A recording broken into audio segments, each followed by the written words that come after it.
चीज़ स्थापित होता है कि श्रीमद् भागवत महापुराण में जैसा हमको आपको जानने को मिलता है कि भक्ति कैसे करनी चाहिए, भक्ति कैसे करनी चाहिए, भक्ति का मार्ग कैसा होना चाहिए। ये श्रीमद् भागवत महापुराण में अजामिल का चरित्र, गजराज, प्रहलाद, ध्रुव आदि के चरित्रों से हमें शिक्षा मिलती है। परंतु श्री रामचरितमानस में कर्म प्रधान है, जीवन को कैसे जिया जाए, एक मानवीय जीवन किस ढंग से प्रेषित हो समाज में, इसका दर्शन हमको आपको कराता है श्री रामचरितमानस की कथा। इसलिए श्रीमद् भागवत महापुराण भक्ति का मार्ग है, लेकिन श्री रामचरितमानस कर्म का मार्ग है। नहीं, कभी ऐसा वैसा संयोग नहीं बना। कभी कभी तो ऐसा होता है कि मैं राम कथा गाकर जा रही हूँ दूसरे स्थान पर, तो वहाँ उस स्थान पर पहुँचने के बाद मुझे पता चलता है कि यहाँ भागवत जी हैं। तो सही बात है। ऐसी स्थिति, यद्यपि रामचरितमानस एक ऐसा महाकाव्य, एक ऐसी रचना है कि आप कोई भी कथा कहिए, शिव महापुराण, विष्णु पुराण, देवी भागवत, श्रीमद् भागवत महापुराण, ऐसा कोई पुराण नहीं जिसमें उदाहरण में आप मानस की चौपाई न होगी। प्रत्येक कथाओं में आपको उदाहरण में मानस की चौपाई आती है। यद्यप भगवान की कृपा से मुझे ऐसा कोई व्यवधान कभी आया नहीं। उसके लिए नहीं था ये।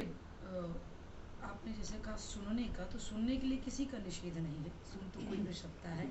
और बात रही कहने की, गाने की भगवान की कथा को, तो हमें लगता है कि हम सब परमात्मा के प्रिय हैं, और चाहे वो स्त्री हो चाहे पुरुष हो, अगर भगवान की दृष्टि में कोई भेद नहीं है, तो ये भेद अगर आज के समाज में हो रहा है तो मैं इस पर बहुत मायने नहीं रखती हूँ। मैं इस पर बहुत विचारधाराएं कुछ अपना प्रकट भी नहीं करना चाहूँगी।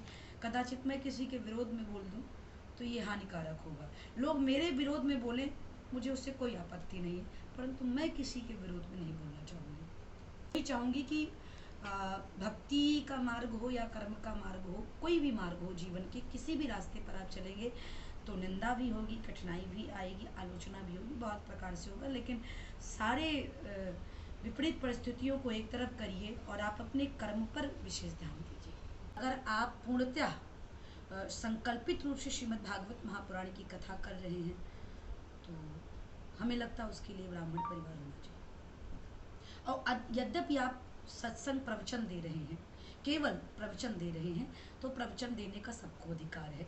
जैसे आप समाज को नई दिशा, भगवान के नाम जपने का, भगवान का भजन करने का अगर आप प्रेरणा दे रहे हैं तो कोई भी कर सकता है, परंतु संकल्पित रूप से श्रीमद् भागवत महापुराण की कथा को गाने का अधिकार हमें नहीं लगता किसी और को।